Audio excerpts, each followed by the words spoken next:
Hello guys, welcome back to our channel কুড়ে ঘর blogs. আবারও চলে এলাম আজকে একটা নতুন ভিডিওর সাথে, একদমই নতুন গল্প নিয়ে। সন্ধে করে নিচ্ছি রুটিগুলো আমি একসাথে বেলেই নিই, আর এইভাবে রুটিগুলো করে নিই। রুটি চাপানো হয়ে গেছে আর আমি টুলটার ওপরে উঠে পড়লাম, তাহলে হাইটটা সমান সমান হয়ে যাবে আর আমার হাতেও একটু কষ্ট কম হবে, কারণ এটা ওপরে থাকলে অনেকটা উঁচু উঁচু হয়। তাই এর ওপর থেকে দাঁড়িয়ে দাঁড়িয়ে আমি রুটিগুলো করি আর কাপড় দিয়ে চেপে চেপে করি। সে তো তোমরা আগের ভিডিওতে দেখেইছো। আর রুটিটা আমার এই যে দেখো, এখানে ফুলেছে আর এখানে ফুলেনি। এটা আমার শিওর বেলার দোষ, কি করে যে বেলবা বুঝতে পারছি না। তোমরা কেউ কমেন্টও করছি না। এই রুটিটা পুরোই ফুলতো, শুধু একটুখানি জায়গা মোটা হয়ে যাওয়ার ফলে রুটিটা ফুলেনি। উফ, যা গরম! শেষমেশ আমার সব কটা রুটি কমপ্লিট হলো। প্রায় 8-9টা রুটি হবে। রুটি ঠান্ডা হয়ে যাবে বলে চাপা দিয়ে দিলাম থালা, কিন্তু কাজ এখনো আমার শেষ হয়নি। এই যে আলুগুলো কেটে নিলাম, এবার এগুলো ভাজতে হবে। তবে আলু ভাজার সময় হালকা একটু গ্যাস করে দিলে রেখে হাওয়া খেতে যাওয়া যাবে, কিন্তু রুটির মতো নয় যে ছেড়ে গেলে পুড়ে যাবে। যাই আলু ভাজা আমি মশলা দিয়ে পুরো কমপ্লিট করে নিয়েছি। আলু ভাজাটা কিন্তু সেই হয়েছে। যাই হোক, এখানে আমার একটা পার্সেল এসছে, আমি তো খুব খুশি। পার্সেলে কি কি অর্ডার দিয়েছি তোমাদের দেখাচ্ছি। এটা হচ্ছে কি বলে, এটা হচ্ছে ওই তোমার জিপটো। আমি ছিলাম নতুন ইউজার, তাই আমার জন্য 100 টাকা ছাড় ছিল, মানে তোমার 200 টাকা কেনাকাটি করলে 100 টাকা ডিসকাউন্ট। তাই আমি আর দেরি না করে দিয়ে দিয়েছিলাম কিছু অর্ডার বাড়ির সবজির জন্য। আমাদের অনেকদিন হচ্ছে সবজি খাওয়া হচ্ছে না, কারণ এখানে সবজির দোকান পাওয়া যায় না, আর বাইরেও বের হওয়া হচ্ছে না বৃষ্টি কাজের চাপে। তাই যখন দেখলাম জিপটো অ্যাপে এত কম দামে সবজি, তখন আর দেরি কেন, দিয়ে দিলাম অনেক কিছু অর্ডার। বাইরে কিন্তু এই সবজিগুলো ডবল দাম। যেমন টমেটো, এই এতগুলো টমেটো মাত্র 10 টাকা। বাইরে নিলে এটা তো 30 টাকা নিতই। সেদিনকার 3টে টমেটো 10 টাকা নিয়েছিল, এখানে 6টা টমেটো 10 টাকা। বুঝতেই পারছো তফাৎটা। বেগুন দুটো ছিল 12 টাকা, দুটো ক্যাপসিকাম ছিল 13 টাকা। এরকমই দাম কম। অ্যাকচুয়ালি আমার 100% ছাড় বলে, মানে 100% না, 100 টাকার ছাড় বলে এই ডিসকাউন্ট আমি পেয়েছি। তোমরা সবাই পাবে নতুন আইডিতে। এটা ছিল 1 কেজি পেঁয়াজ মাত্র 10 টাকার। মিনি পেঁয়াজ হলো, পেঁয়াজগুলো কিন্তু ভালোই ছিল, পুরো ফ্রেশ। আর এই বাঁধাকপিটা ছিল 15 টাকা। 500 গ্রাম বাঁধাকপি 15 টাকা। তোমরা বলো তো আমি ঠিক করেছি না খারাপ করেছি? অনেকগুলো সবজি নিয়ে নিয়েছি একসাথে, ডিসকাউন্টে, ভালো না? আর এই গাজর দুটো ছিল, মানে ওটা 300 আর 300 600 গ্রাম নিয়েছিল 22 টাকা। খারাপ কি? বাইরে এটা কত দাম হতে পারে?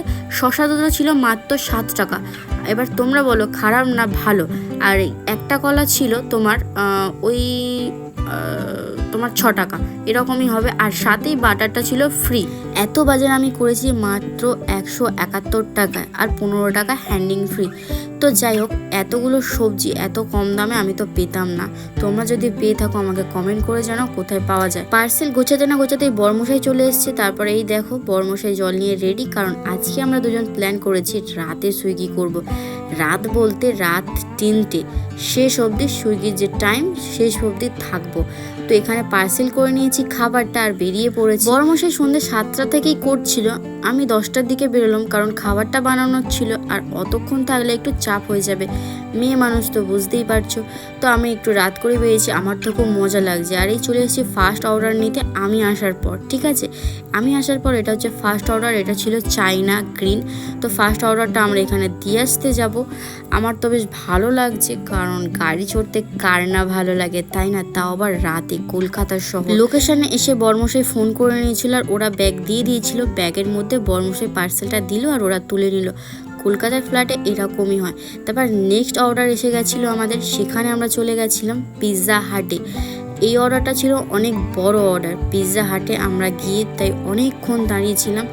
বরমশার কথাটা তোমরা একটু আর আমাদের দেখাচ্ছে 11:40 হচ্ছে পিৎজা খাবে। হ্যাঁ, পিৎজা খাবে না, রেডি হবে, তারপরে আমি পাবো। ওখানে যেতে তো 12টা, রাত 12টা লোক পিৎজা খাবে আর আমরা সিরিয়াসলি।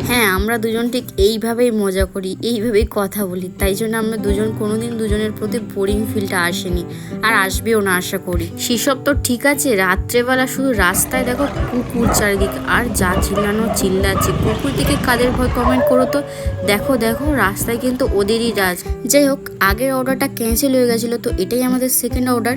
এটা দেখতে পাচ্ছ চাউম্যান কোম্পানি, আর এখানে ডেকোরেশনটা কিন্তু খুব সুন্দর। আধুনিক পাথর না কি বলে, পুরাতন পাথর, যাই হোক দেখতে কিন্তু খুব সুন্দর হয়েছে। অর্ডার নিতে গেছে অনেকক্ষণ, ঘুম পেয়ে যাচ্ছিলো, তাই ক্যামেরাটা ওপেন করতে দেখছি বরমশাই আসছে। এই অর্ডারটা দিয়ে আমরা নিজেরাই খেতে শুরু করে দিয়েছি, কারণ আমার পেয়ে গেছিলো খুব জোর খিদে। সন্ধেবেলা কিছু খাওয়া হয়নি, ভেবেছিলাম একটা রুটি খাবো, কিন্তু বরমশাই এসে যাওয়ার ফলে আর খাওয়া হয়নি, তাই একেবারে এখানেই খাচ্ছি। ভেবেছিলাম একেবারে রাত 3টেতেই খাবো, কিন্তু না, পেটে আর সহ্য হচ্ছে না, তাই আর কি দেরি না করে খাওয়া শুরু করে দিলাম। রুটিটা কিন্তু বেশ সফট হয়েছে, আলু ভাজাটা কিন্তু টেস্টি হয়েছিল সত্যি। আলু ভাজার বাটিটা এত তেল লেগেছিল সেটা বুঝতেই পারি না, আমার জামায় যে কতটা দাগ লেগে গেছে, তাই বরমশাইয়ের হাতে ধরিয়ে দিয়েছি বাটিটা। এভাবে আলু ভাজা রুটিটা খেতে না খেতেই চলে এসছে দুটো অর্ডার একসাথে। দেরি না করে আমরা দুজন দুটো অর্ডার দিতে বেরিয়ে পড়েছি, আর দুটো অর্ডার আমরা প্রায় কাছাকাছি পড়েছিল, সেটা দিয়েও দিয়েছি। তারপরে ফেলেছিল আমাদের 8 কিলোমিটার দূরে ইনস্টামার্টে। সেখানে গিয়ে আমরা নিয়েছিলাম তোমার সবজি টবজি কিছু হবে, যাই হোক ছিল, অত কিছু আমরা দেখিনি। আর চারিদিকটা দেখো পুরো নির্জন অন্ধকার, একটা লোক ছিল না, শুধু ডেলিভারি বয় ছিল আর এই কোম্পানির ভিতরে কোম্পানির লোক। আর এখানে ট্রাক থেকে মাল আসছে রাত্রেবেলা।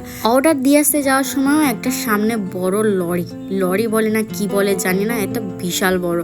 রাত্রেবেলা গাড়ি চালানো এইগুলোর থেকে সবসময় সাবধান থাকতে হবে, তাই না? তো ওটা দিয়ে আমরা ফের চলে এসেছিলাম ইনস্টামার্টের কাছে, যদি আর একটা অর্ডার আসে। তো এখানে বরমশাই নিজের মুখটা বেশি দেখছিল, আমি বললাম নিজের মুখটা একটু কম দেখ। সেসব তো ঠিক আছে, আমাদের নিজেদের কাছে খাবার নেই, আর একজন আমাদের কাছে চাইতে এসছে খাবার। এই যে দেখো ইনি, এখন কি করব, সবই তো খেয়ে নিয়েছি। যাই হোক এখানে আবার অপেক্ষার পরে চলে এসেছিলো KFCর অর্ডার 4 কিলোমিটার দূর।